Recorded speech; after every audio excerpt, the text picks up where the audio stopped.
cara, tudo certo com você? Eu sou o professor Marcelo, seu professor do canal Geografia Irada. Um super beijo para você que se inscreveu aí essa semana em nosso canal e para você também aí que está desde o começo do ano aí, né, curtindo o nosso trabalho, vários alunos aí agradecendo o nosso projeto. É um projeto feito com coração para ajudar você a conquistar a sua tão sonhada vaga no ensino superior. Assim você pode realmente mudar a sua vida, mudar a vida da sua família, mudar a vida da sua cidade, da sua comunidade e do nosso país. Eu acredito nisso e você tem que acreditar em você, porém, para conquistar o seu objetivo é estudando, fazendo muito exercício. É a melhor maneira de você estudar. Veja a teoria, veja a videoaula, faça exercício. Vê o que errou, volta lá, vê a videoaula, dá uma olhada na teoria, faça exercício. Assim, com certeza, não deixando acumular, né, conteúdo, você vai conseguir a sua tão sonhada vaga no ensino superior. Depois manda aí um abraço para o seu Marcelo. Se você, claro, quiser fazer um favor de compartilhar no seu Facebook aí, né, nas suas redes sociais, no Twitter, que gostou do vídeo, ficarei muito feliz, porque assim eu posso com certeza ajudar mais pessoas do Brasil assim a entrar no ensino superior. Beleza, galera. Na aula de hoje falaremos sobre as anomalias climáticas. Um tema aí presente no vestibular, um tema presente no Enem. Esse ano, sim, a gente tem que entender principalmente o que, Marcelo? Cercar, vou falar de várias anomalias, mas cercar é o ninho laninha, cercar furacões e tornados, a diferença, mas principalmente tornado, porque tivemos esse ano um grande tornado em Santa Catarina, na cidade de Xanxerê, uma cidade do oeste catarinense, onde deu muita destruição, isso pode aparecer no Enem, e um tema que sempre aparece no Enem, que é a chuva ácida. Esse aí você tem que ligar, inclusive terá uma paródia feita por mim, né, que você pode aí cantar, seduzir e gravar as informações para chegar no vestibular. Aproveitando aí, falando em seduzir, queria avisar aí que teremos alguns aulões esse mês aí. Se o seu colégio quiser, leva o Marcelo junto com a sua equipe de professores, faremos música e muita informação, muita dica certa, resolução de exercício, como resolver, para assim chegar no Enem, no vestibular, firme e forte, hein, galera? Primeiro, teremos um aulão aí, né, no dia 13 de setembro, na cidade de Videira, aqui no meio oeste catarinense. Teremos um outro aulão no dia 19 de setembro, na cidade de Tijucas, lá na Univale, Universidade, né, do Alto Vale do Itajaí, uma galera super irada lá. E também teremos em outubro, no dia 24, um super aulão aí em Rondônia, na cidade de Ariquemes, lá no Cinema Colômbia, né, será um corujão muito irado, a equipe lá de professores do cursinho LK, curso LK para o vestibular. Compareça aí, galera irada, hein? Você não vai se arrepender, muita diversão, muita paródia e muita dica e muito macete para você gravar e memorizar com mais força e não esquecer na prova que às vezes pode dar branco e as dicas do Marcelo são dicas iradas e certeiras. Beleza. Marcelo, então vamos começar lá, chega de beijo, tu gosta de mandar... Tu é beijoqueiro, né, Marcelo? Sou beijoqueiro. Beijo é bom, né, rapaziada? Então vamos começar aqui primeiro cercando o que é um furacão, o que é um tornado. Saber a diferença entre eles e como que eles se formam. Então, um furacão, na verdade, é mais ou menos parecido, né? Muita gente fala, seria o nível mais alto de uma grande tempestade. Exagerei um pouco na minha informação, mas só para você entender como é que ele se forma. Para formar um furacão, que são sim grandes tempestades com ventos, onde entram dentro do continente e vão causando assim grande destruição, eles são formados no oceano. Quando a água do oceano está com uma temperatura superior a 26, 27 graus, vão provocar assim bastante, né, umidade. O calor do oceano vai gerando essa umidade. Essa umidade subindo, né, em forma de vapor. Logo com a entrada de uma frente fria, tá? Então, uma corrente de ar frio entrando vai provocar uma condensação rápida. Lembra que a nuvem se forma assim. Lembra da chuva convectiva? O sol bate, provoca a umidade, a nuvem vai subindo, vai resfriando, condensou, choveu. Essa é a chuva de verão, aquela chuvinha, né, que um dia muito quente, no final do dia chove, chuva convectiva, só para você lembrar disso. E nesse caso não. Lembra também que nós temos tipos de nuvens. As nuvens são classificadas em 3 estágios: as nuvens baixas, as nuvens médias e as nuvens altas, beleza? Então nós temos a nimboestrato, a estratos, né, vários tipos, a cirros, acúmulos nimbus. Essa é que você deve gravar. Acúmulos nimbus, esse é muito importante. Mas por que, Marcelo? Porque, galera, essa nuvem é aquela nuvem de desenvolvimento vertical. ela ocupa os três níveis, três, né, patamares. Ela está desde a parte mais baixa até a parte mais alta. Essa nuvem é formada pelo choque das massas de ar. Essa nuvem que vai dar origem, por exemplo, aos granizos. Ela tem a parte gasosa, líquida e sólida. Lembra, quando vai subindo, vai resfriando, vai ficando mais frio. Quanto mais alto é mais frio, não esqueça disso. Então essa nuvem, né, como eu estava falando para você ali, ela também vai dar origem aos furacões, tá? Então como é que se forma? Formou essa nuvem, então nós temos a formação de uma outra nuvem, e essas nuvens vão se agrupar, né, fechando realmente, formando uma grande tempestade, né, assim, uma conexão dessas várias nuvens cúmulos nimbus, e assim elas vão entrando para o continente, e quando elas vão entrando para o continente, elas vão causando grande poder de destruição. Elas têm classificações de F1, né, até o nível 5, do nível 1 ao nível 5. Quando essas grandes tempestades elas atingem, né, ventos superiores a 119 km, 120 km, para você memorizar com mais precisão, mais fácil de memorizar, nós temos aí sim o furacão do nível 1. E ele vai aumentando. Quando tiver ventos superiores a 250 km, nós temos um furacão do nível 5, que causa grande destruição. Os furacões, aí uma piadinha que o pessoal fala muita besteira. Mas todo furacão tem nome de mulher, porque mulher, né, chega assim devagar e quando vai embora leva carro, leva casa, leva tudo. Aquela piadinha é mentira, galera, tá? Porque os furacões, na verdade, na década de 50, ele foi organizado. Então foi criada uma lista com vários nomes e quando vai acontecendo, furacões vão pegando em ordem alfabética os nomes e vão nomeando esse furacão, beleza? E daí vai indo. Quando, claro, o furacão causa grande destruição no poder 5, eles não usam mais esse nome. E o exemplo é o Katrina, que teve em New Orleans, lá nos Estados Unidos, causou muita destruição, né? Então não terá outro Katrina, beleza? Então essa é a questão para você entender. Então essas grandes tempestades vão entrando dentro do continente e vão perdendo a força. À medida que elas vão tendo um atrito com o continente, elas vão sim e elas acabam. Em Santa Catarina teve um furacão, o furacão Catarina em 2004. Né? Primeiro formou grandes tempestades no oceano, e daí, claro, a diferença de um furacão e do ciclone, que eles falam, um ciclone tropical, seria mais ou menos a área, a dimensão que ele vai atuar. Então eles vão entrando no continente. No começo eles falavam que era um ciclone, e depois que viram, né, que as velocidades do vento estavam superior ali a 120 km por hora, e a área, a dimensão dele era uma área grande, então ele foi classificado como o primeiro furacão do Atlântico Sul. Os livros antigos, tem até livros ainda, que não mostram como uma área que pode acontecer. A área que mais acontece realmente, você deve estar bem ciente disso, né, devido ao aquecimento ali próximo ao Equador, naquela área do Caribe, ali se formam sim, né, essas grandes tempestades que vão entrando ali para dentro, né, dentro dos Estados Unidos, pegando ali a porção sul, né, dos Estados Unidos e entrando para aquelas áreas mais baixas, formando ali correntes, né, furacões, ou então na parte sudeste, mais precisamente, nós temos vários furacões que acontecem naquela região. Todo ano acontece furacões nos Estados Unidos. Só uma curiosidade, no Brasil se chamou Catarina, nós estávamos, foi bem na época do Katrina, estava na letra K, mas por ter sido o primeiro do Atlântico e ter sido em Santa Catarina, na divisa de Santa Catarina com o Rio Grande do Sul, foi, né, botado o nome de Catarina, beleza?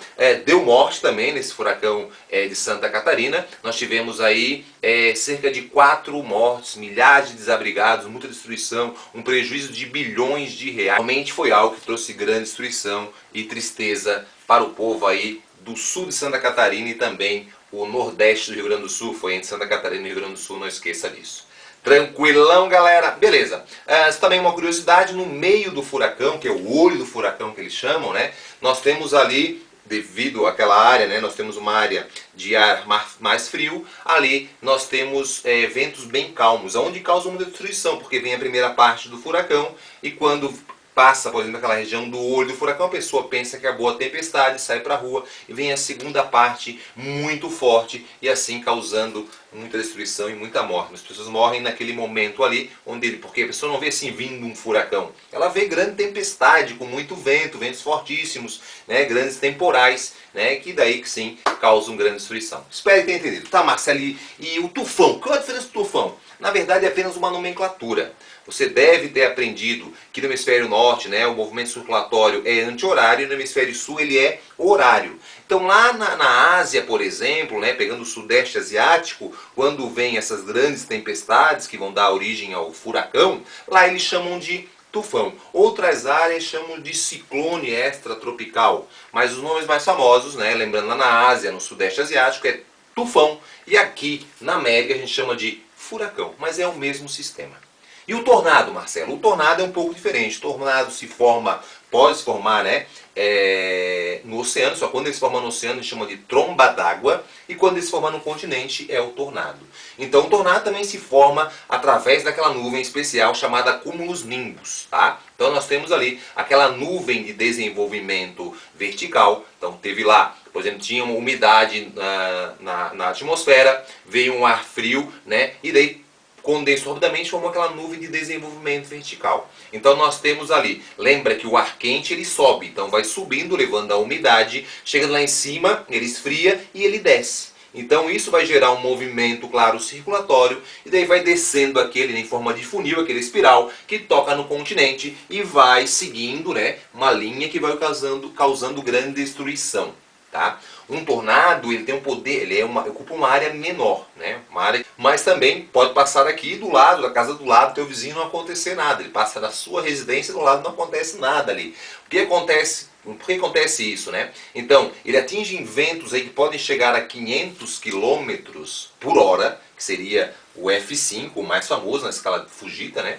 E desde o F1 com ventos menores, né? Acima de 100 também, 150 km por hora. Então ele vai passando e vai causando essa destruição, né? Um grande aconteceu, lembra aí, foi em Santa Catarina aí, né? Nos últimos anos aí tem acontecido bastante tornado, eles acontecem muito na estação do ano, no outono ou na primavera, são bem fortes. Por que acontece isso?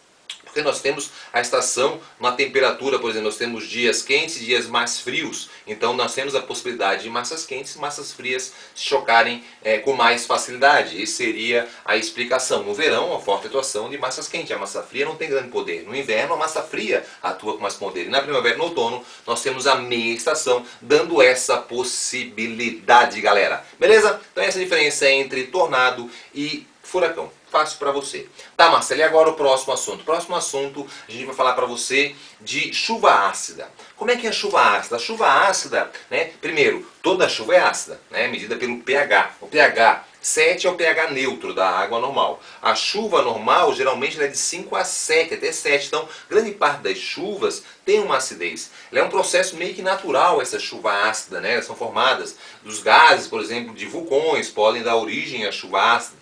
Né? Mas é claro que a ação do homem, a ação antrópica, a queima de combustíveis fósseis vão promover, né, a eliminação de óxidos, né? O dióxido de carbono, por exemplo. Então esses óxidos eles vão subir e misturar com a água. Então os óxidos da queima de combustíveis com a água se transformam em ácidos. Quais são os principais ácidos? O ácido sulfúrico e o ácido nítrico, que tem um pH abaixo de 5. E assim formando a chuva ácida. Beleza?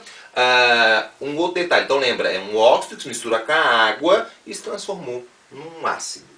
A chuva ácida ela traz como consequência queimadas, mata a vegetação, isso caiu já no Enem algumas vezes. No Enem ele tentava induzir o aluno falando que a acidez do solo tem a ver com a chuva ácida, não tem a ver com isso, tá? Então, o outro detalhe, provoca mortalidade de peixes se cair em lago, pode trazer doença de pele, corrosão de praças públicas, tá? Tudo isso acontece com a chuva ácida. Como é que eu posso evitar a chuva ácida, Marcelo? Tem como eu conter? Sim. Né? Como é que eu posso conter a chuva ácida? Bom, eu posso descentralizar as indústrias. A gente sabe que montam áreas industriais, então nós temos uma área de concentração de poluição. Assim provoca a chuva ácida. Então se eu descentralizasse a indústria, eu teria uma descentralização, né, da eliminação desses poluentes. Outro fator, incentivar a utilização de energias limpas, energia eólica, energia solar, que não soltam poluentes à atmosfera. Um detalhe importante, hein? Eles tentam sempre, quando falar chuva ácida, tentar falar que a energia nuclear é uma das grandes contribuidoras para a formação de chuva ácida. Não é, meu amigo, porque a energia nuclear ela não libera poluentes para a atmosfera. Tranquilo? E outro detalhe também, incentivar o transporte público. No Brasil, que é No Brasil, que nós temos aí o meio de transporte rodoviário, né? Cada um com transporte individual praticamente, cada um com seu automóvel, famílias aí que tem 3, 4, 5 carros queimando combustível, né? São grandes fornecedores de poluentes. Então, se eu incentivasse um transporte público de qualidade, com certeza também eu diminuiria, né, a formação de chuva ácida. Marcelo, nessa parte tu falou de furacão, tu falou de tornado, eu quero cantar.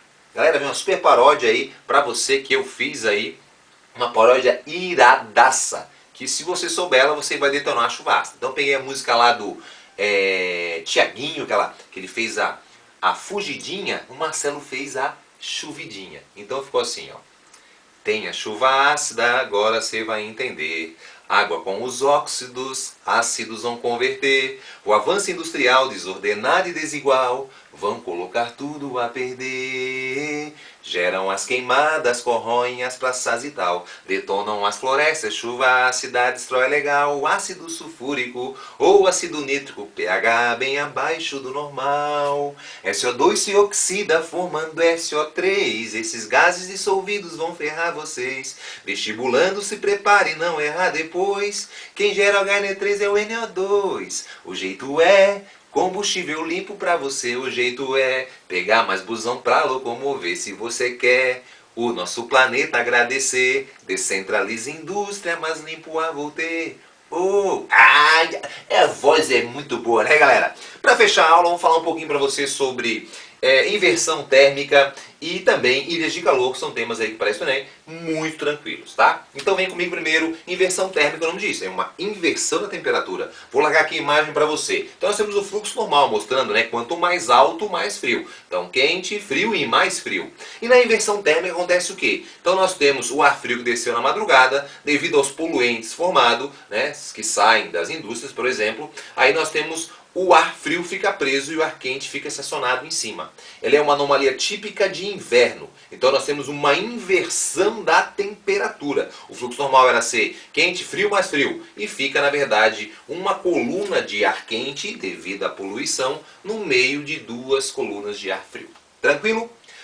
Marcelo, e a ilha de calor? Ilha de calor é o aumento da temperatura em áreas mais urbanizadas. Vou largar aqui para você a imagem. Você consegue perceber. Na área onde tem vegetação, a temperatura é, claro, mais baixa. E devido ali à consideração de mais automóveis poluindo, de mais edificações, o calor fica retido ali, nós temos um aumento de temperatura naquela área mais urbanizada. Então, isso é formado por ilha de calor. Quando dá a temperatura aí da sua cidade, né, não é a mesma temperatura em toda a cidade. Com certeza, nas áreas mais urbanizadas, nós temos uma maior temperatura, podendo uma diferença aí de 2, 3 graus. Então ali formou-se uma ilha de calor. Para fechar a aula, então, para matar agora a aula, faltou o El Niño e a Laninha.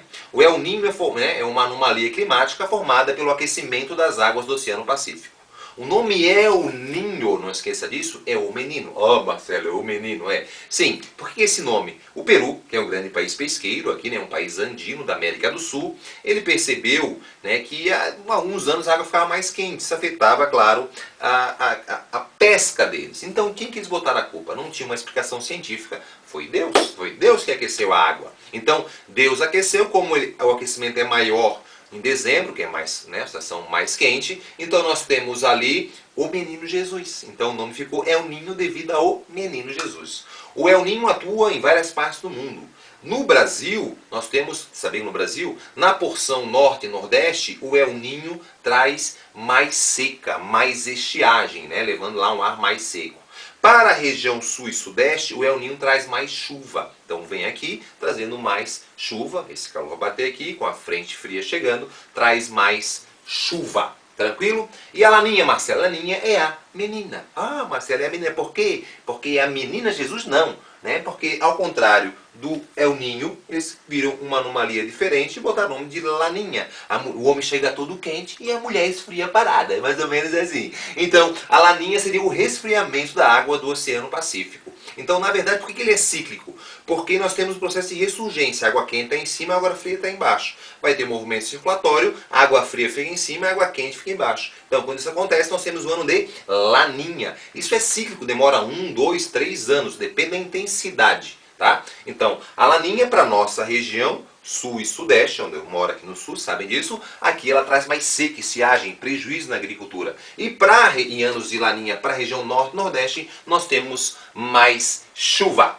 Entendeu, galera, como é que se forma aí a parada, o processo? Um super beijo irado para você. Eu peço que você se inscreva aí no nosso canal. Você vai ter aí acesso, né, a todas as aulas aí no seu e-mail. Você esqueceu, pum, aparece a aulinha lá no seu e-mail automático, querido, né? Aí você pode ver também lá o nosso site. Lá nós temos todas as aulas agrupadas, separadas para você, bonitinho, uma apostila para baixar. Não paga nada, meu querido. Vai lá, assiste mais e inscreve aí no canal para dar uma super força pro tio, para que mais pessoas conheçam o nosso trabalho. Um super beijo irado para você e tamo junto.